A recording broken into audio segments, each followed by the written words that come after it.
Pokemon Quest was announced and released in May of 2018. After over 3 years, Johto Pokemon are finally available in Pokemon Quest, but it's only for the Chinese version at this time, and it's happening so soon, and we already got today's announcement from the Pokemon Company. It doesn't look like we are getting the Pokemon Quest update outside of China at this time. Also, I feel like this proves we are in the most cursed timeline, because the Pokemon 25th Anniversary album has Lil Yachty in it. And it took over 3 years for us to see Johto Pokemon in Pokemon Quest, but we are not allowed to play with Johto Pokemon in Pokemon Quest. Like, look at this update! New crafting materials, a new island, new places to explore, new Pokemon, new moves. It's everything we've wanted for Pokemon Quest. Why aren't they giving us the update? It doesn't make any sense. Either way, let's go and break down the news. If you enjoy the video, don't forget to leave a like, share with your friends, comment your thoughts down below. So, Johto's Pokemon will arrive in the Chinese version of Pokemon Quest on September 16th. So, I mean, like, it's just happening. And here's the promotional material they have for it. It looks fun. It's awesome. If you love Pokemon Quest, that's just good vibes right there. More information, 12 Johto Pokemon in a new area on a new island, as well as some new Pokemon attacks. So, we get to see that. Boom. So I guess that's kind of a caveat that we're not getting every single Johto Pokemon immediately thrown into Pokemon Quest, but we have still breached Generation 1. We are now seeing new Pokemon added into Pokemon Quest, which is the dream. And honestly, let's say we were getting regular updates outside of China for Pokemon Quest. I would want it this way, because it would be super overwhelming if they just gave us, like, Pokemon Quest 2. You know, the entirety of, like, the first game with all the new areas and the new maps, and then just kind of did the same thing for Johto. I kind of wouldn't like that. I would like the idea of gradually introducing new Pokemon, adjusting new strategies, and, like, even this is completely fine and awesome. And the thing is, it looks like they are updating the game frequently enough, because they've even had special events. They did a promotion for Mewtwo Strikes Back Evolution. Yeah, that movie finally released in China, and they tied it into Pokemon Quest, and they even had the clone Pokemon available as bosses. Also, we haven't really talked about the new things that were added into Pokemon Quest in detail since the announcement that, like, in May, I think that's when it was, or was it March? April? I don't remember. Either way, back when, like, it was announced that China was getting an update and there was gonna be, like, a lot of crazy stuff being added into the game. So yeah, we knew about PvP, but bosses. This is where things get interesting. Now on the map, you may find several strong Pokemon. You can fight these Pokemon as bosses to get new rewards and stronger Power Stones.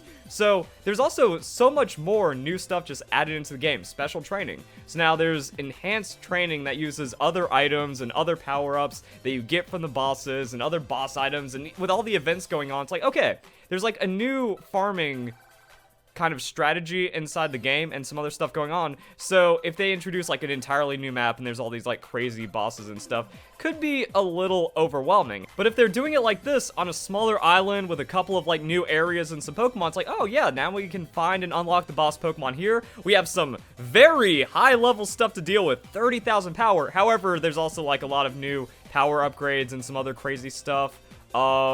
There are items and ingredients that can be used to increase the health and attack stats of your Pokemon. So now there's more ways of actually pumping stats into your Pokemon, making it easier to get to these crazy values. But then, like, we also have the bosses and stuff. It just looks like a ton of fun. And even though the game was already super grindy, it was just like a very satisfying level of grind.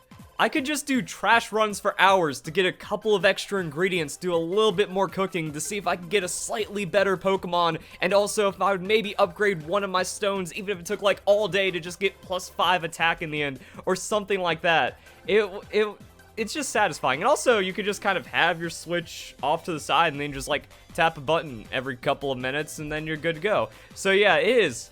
Ooh, it's good. It's got that good, just addictive grinding, and it releases just the right amounts of dopamine for just the right amount of like side work into it. So I mean, like expanding upon that and then adding in like stronger stuff, more things. Where Where is it? Why don't we have this? Look at the menu. There's so much more going on right now. It's insane. Trainer level, and then you just like stack a team for PvP, and now we got new Pokemon and moves and ingredients to work with. And I mean, that looks really cool. So I'm wondering if that like just gives you exclusively Johto Pokemon by making the recipe from just these new items.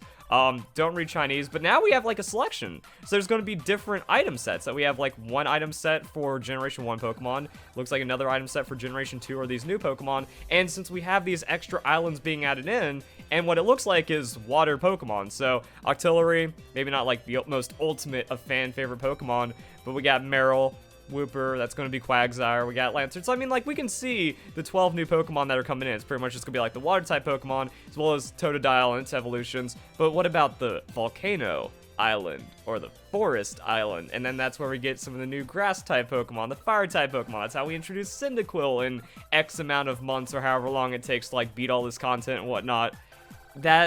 That's cool. That's why I really like the idea behind this rollout, to where it's like, yeah, don't just throw everything at once and then make it to where like, oh yeah, there's one big update every 6 months or even a year or every 2 years or something ridiculous. That's just like the entirety of a new generation where, oh, now there's a 100,000 power Pokemon at the end of it.